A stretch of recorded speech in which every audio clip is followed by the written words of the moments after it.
নমস্কাৰ মৰমৰ বন্ধু বান্ধৱীসকল আৰু মোৰ মৰমৰ ছাত্ৰ ছাত্ৰীসকল ফিউচাৰ টুডে ইউটিউব চেনেললৈ আপোনালোকক স্বাগতম জনাইছোঁ। বন্ধু বান্ধৱীসকল আপোনালোকে নিশ্চয় জানে যে নৱোদয় পৰীক্ষা আমাৰ 30 এপ্ৰিলত হ'ব ক্লাছ 6ৰ।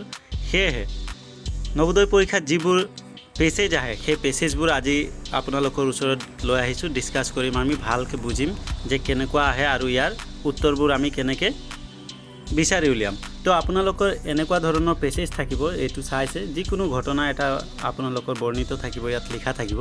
এই ঘটনাটো ভালকৈ আপোনালোকে পঢ়িব লাগিব। ভালকৈ এই ঘটনাটো পঢ়ি লৈ তাৰপিছত ইয়াৰ তলত কি থাকিব, কেইটামান প্ৰশ্ন থাকিব, সেই প্ৰশ্নবোৰৰ উত্তৰ আমি দিব লাগিব। যেনে ইয়াত এটা প্ৰশ্ন দিছে হয়নে, তাৰপিছত ইয়াত আমাক দুটা প্ৰশ্ন দিছে, ইয়াত 4 আৰু 5, মানে টোটেল 5টা প্ৰশ্ন উত্তৰ আপোনালোকক কৰিব লাগিব। তো বুদ্ধি দুটা আছে। ফাৰ্ষ্ট টাইম আপোনালোকে কি কৰিব, হয়তো আপোনালোকে পেছেজটো এবাৰ পঢ়ি লওক, এই পেছেজটো এবাৰ পঢ়ি লওক হয়নে, নহয়তো আৰু 2 নম্বৰ বুদ্ধিটো আছে, প্ৰথমে আপোনালোকে প্ৰশ্নবোৰ পঢ়ি লওক। প্ৰশ্ন পঢ়ি লোৱাৰ পিছত ইয়াত যে আমি যি প্ৰশ্ন পাম, এই প্ৰশ্নবোৰৰ উত্তৰবোৰ বিচাৰিবলৈ আমি কি কৰিব লাগিব, চেষ্টা কৰিব লাগিব। ঠিক আছে, তো বলক আজি মই প্ৰশ্নৰ পৰা আৰম্ভ কৰিছোঁ। প্ৰথমে প্ৰশ্নত পঢ়ি কেনেকৈ আপোনালোকে উত্তৰ দিব। তে প্ৰথমে মই প্ৰশ্নটো পঢ়িছোঁ, চাব যে সূৰ্য গ্ৰহণত যদি সূৰ্যটোৰ কোনো অংশই দৃশ্যমান নহয় তেন্তে ইয়াক কি বোলা হ'ব?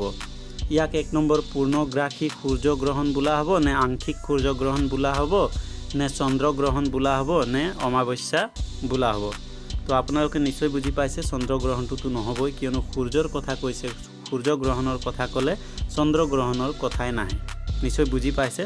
তো আমি এইটো প্ৰশ্নৰ উত্তৰ বিচাৰিব লাগিব। তাৰপিছত কি কৰিব লাগিব, এইফালে দুটা আছে সেইটোও আমি বিচাৰি উলিয়াব লাগিব। তো বলক প্ৰথমে পেছেজটো পঢ়িছোঁ, ভিডিঅ'টো দীঘল হৈ যাব, আপোনালোকে আমনি পাব নহ'লে। তো বলক পেছেজ প্ৰথমে আমাক কি কৈছে পেছেজটোত, সৌৰ গ্ৰহণ মানে হ'ল সূৰ্যৰ লগত জড়িত গ্ৰহণ। এইটো মনত ৰাখিব, ৰাখিবলগীয়া কথা। মানে সৌৰ গ্ৰহণ, সৌৰ মানেই সূৰ্য, তো সৌৰ গ্ৰহণ মানে হ'ল সূৰ্যৰ লগত জড়িত গ্ৰহণ। নিশ্চয় বুজি পাইছে ইমান দূৰলৈকে। তাৰপিছত কৈছে ই অমাৱস্যাৰ সময়ত যেতিয়া চন্দ্ৰই পৃথিৱীক পৰিভ্ৰমণ কৰা কালচোৱাত পৃথিৱী আৰু সূৰ্যৰ মাজত অৱস্থান কৰে তেতিয়াহে সংগঠিত হয়। আচ্ছা ঠিক আছে, কেতিয়া সংগঠিত হয় বুলি ক'লে আপোনালোকে নিশ্চয় বুজি পাইছে। ইয়াত কৈছে সূৰ্যগ্ৰহণ, ই মানে কোন? সূৰ্যগ্ৰহণ। তো সূৰ্যগ্ৰহণ অমাৱস্যাৰ সময়ত যেতিয়া চন্দ্ৰই পৃথিৱীক পৰিভ্ৰমণ কৰা কালচোৱাত পৃথিৱী আৰু সূৰ্যৰ মাজত অৱস্থান কৰে তেতিয়াহে সংগঠিত হয়। আচ্ছা, সূৰ্যগ্ৰহণ কেতিয়া সংগঠিত হয় বুলি সুধিলে আমি এই উত্তৰটো লিখিব লাগিব, মনত ৰাখিব সেইকাৰণে। তাৰপিছত পঢ়িছোঁ যেতিয়া সূৰ্য চন্দ্ৰ আৰু পৃথিৱী একেটা দিশত অৱস্থান কৰে, মানে একেটা দিশত ঘূৰে, তেতিয়া চন্দ্ৰই ইয়াৰ ছাঁ পৃথিৱীৰ ওপৰত পেলায় আৰু বিভিন্ন অঞ্চলৰ মানুহে সূৰ্যক দেখা নাপায়। আচ্ছা, কেতিয়া সূৰ্যক দেখা নাপায়? সূৰ্যগ্ৰহণ যেতিয়া হয় তেতিয়া সূৰ্যক আমি দেখি নাপাওঁ। কিয় দেখি নাপাওঁ? কিয়নো সূৰ্যগ্ৰহণৰ সময়ত কি হয়, সূৰ্যগ্ৰহণৰ সময়ত চন্দ্ৰ, সূৰ্য, পৃথিৱী একেটা দিশত অৱস্থান কৰে, মানে একেটা দিশত ঘূৰে। তেতিয়া চন্দ্ৰই ইয়াৰ ছাঁ পৃথিৱীৰ ওপৰত পেলায়। আচ্ছা, চন্দ্ৰৰ ছাঁটো ক'ত পৰে? পৃথিৱীৰ ওপৰত পৰে। সেইকাৰণে কি হয়, আমি বিভিন্ন অঞ্চলৰ মানুহে সূৰ্যটোক দেখি নাপায় আৰু তেতিয়া আমি গম পাওঁ যে সূৰ্যগ্ৰহণ লাগিছে। নিশ্চয় বুজি পাইছে ইমান দূৰ। তাৰপিছত পঢ়িছোঁ তেওঁলোকে সূৰ্যৰ মাথো কিছু অংশহে দেখিবলৈ পায়। হয়, সূৰ্যগ্ৰহণ লাগি থাকিলে আমি একেবাৰে সম্পূৰ্ণ সূৰ্যটোক নহয়, কিছু অংশ আমি দেখি পাওঁ। সূৰ্যগ্ৰহণ লাগিলেও সূৰ্যটোক আমি কিছু অংশ হ'লেও দেখি পাওঁ। তাৰপিছত কি কৈছে, এইদৰে সৌৰ আৰু সূৰ্যগ্ৰহণৰ সৃষ্টি হয়। ঠিক আছে, মনত ৰাখি যাব, এইবোৰৰ ওপৰত প্ৰশ্ন সোধা হ'ব। আপোনালোক পিছফালে 5টা প্ৰশ্ন থাকিব, নৱোদয় পৰীক্ষাত তেনেকুৱা প্ৰশ্ন আহে, খুব ধুনীয়াকৈ বুজি যাবলৈ চেষ্টা কৰিব। তাৰপিছত যদি সূৰ্যটোৰ কোনো অংশই দেখা নাযায় তেতিয়া ইয়াক পূৰ্ণগ্ৰাসী সূৰ্যগ্ৰহণ বোলে। আচ্ছা, পূৰ্ণগ্ৰাসী সূৰ্যগ্ৰহণ কাক বোলে?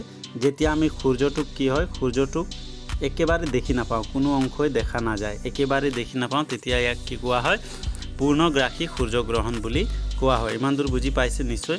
তাৰপিছত যদি মাত্ৰ এটা অংশ দেখা যায় তেন্তে ইয়াক আংশিক সূৰ্যগ্ৰহণ বোলে। আচ্ছা, অলপ অংশ যদি আমি সূৰ্যৰ চাই থাকোঁ, সূৰ্যগ্ৰহণ লাগিছে আৰু সূৰ্যৰ আমি অলপ কিছু অংশ দেখি পাই আছোঁ চকুৰে, তেতিয়া তাক কি কোৱা হয়? আংশিক সূৰ্যগ্ৰহণ বুলি কোৱা হয়। ইমান দূৰ নিশ্চয় বুজিছে। তাৰপিছত চন্দ্ৰগ্ৰহণৰ দৰে সূৰ্যগ্ৰহণো মাত্ৰ অলপ সময়ৰ বাবে সংঘটিত হয়। আচ্ছা, এইটো প্ৰশ্নটো মনত ৰাখিব, এইটো লাইনটো। চন্দ্ৰগ্ৰহণ যেনেকৈ কম সময়ৰ কাৰণে হয়, সূৰ্যগ্ৰহণো তেনেকুৱা কিছু সময়ৰ কাৰণে থাকে। এইটো কথা আপোনালোকক কৈছে ইয়াত। একে দিশত অৱস্থান কৰাৰ পৰা পৃথিৱী আৰু সূৰ্যৰ সৈতে চন্দ্ৰও ওলাই গ'লে আমি আকৌ এবাৰ সূৰ্যক দেখা পাওঁ। আচ্ছা, কি কৈছে? একেটা দিশত ঘূৰে বুলি আমাক ইয়াত কৈছিলে নহয়, চন্দ্ৰ, সূৰ্য আৰু পৃথিৱী একেটা দিশত ঘূৰে। তো ইয়াত এইটো কথা ক'লে, একে দিশত অৱস্থান কৰাৰ পৰা পৃথিৱী আৰু সূৰ্যৰে সৈতে চন্দ্ৰও ওলাই গ'লে আমি আকৌ এবাৰ সূৰ্যক দেখা পাওঁ। চন্দ্ৰ যদি এই তিনিওটাৰ পৰা চন্দ্ৰ যদি অলপ ওলাই যায়, আঁতৰ হৈ যায়, তেতিয়া আমি কি কৰোঁ? সূৰ্যটোক দেখা পাওঁ। ঠিক আছে, সেইটো কথা ক'লে। তাৰপিছত কি কৈছে? আমি খালী চকুৰে সূৰ্যগ্ৰহণ চোৱা উচিত নহয়। হয়, আমাৰো কিছুমান নিয়ম আছে, আপোনালোকে নিশ্চয় শুনিছে। গ্ৰহণ লাগিছে, বাহিৰত নোলাবা, সূৰ্যৰ ফালে নাচাবা, চকু বেয়া হ'ব, কিবা হ'ব, এনেকুৱা কোৱা নিশ্চয় শুনিছা। তো সেইটোৱে কথা কৈছে যে আমি খালী চকুৰে সূৰ্যগ্ৰহণ চোৱা উচিত নহয়, ই চকুৰ ক্ষতি কৰে। নিশ্চয় ই চকুৰ ক্ষতি কৰিব পাৰে বুলি কৈছে। সেইকাৰণে আমি কি কৰোঁ? চৰিয়াত পানী লৈ পানীত সূৰ্যৰ ফালে কৰি দিওঁ, আমি মাটিত থৈ দিওঁ আৰু সূৰ্যটো আমি পানীত চাওঁ বা আইনাত চাওঁ। নিশ্চয় আপোনালোকে গম পায়। তাৰপিছত কৈছে চন্দ্ৰগ্ৰহণৰ তুলনাত সূৰ্যগ্ৰহণ সঘনাই সংঘটিত হয়। আচ্ছা, এই প্ৰশ্নটোৰ উত্তৰ হ'ব পাৰে, প্ৰশ্ন হ'ব পাৰে পিছফালে, এইকাৰণে মনত ৰাখিম। চন্দ্ৰগ্ৰহণৰ তুলনাত সূৰ্যগ্ৰহণ সঘনাই সংঘটিত হয়, মানে চন্দ্ৰগ্ৰহণতকৈ বেছি সূৰ্যগ্ৰহণহে হোৱা দেখা যায়। তাৰপিছত কি কৈছে? এইটো লাইনটো পঢ়িম।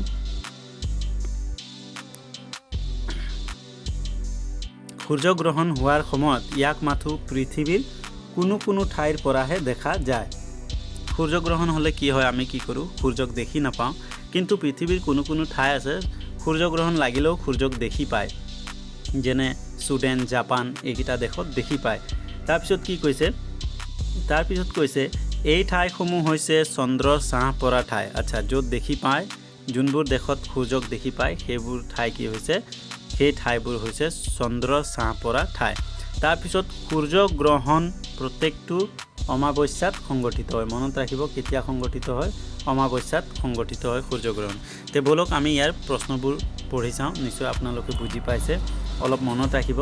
প্ৰথম প্ৰশ্নটো আপোনালোকক সুধিছে যে সূৰ্যগ্ৰহণত যদি সূৰ্যটোৰ কোনো অংশই দৃশ্যমান নহয় তেন্তে ইয়াক কি বোলে?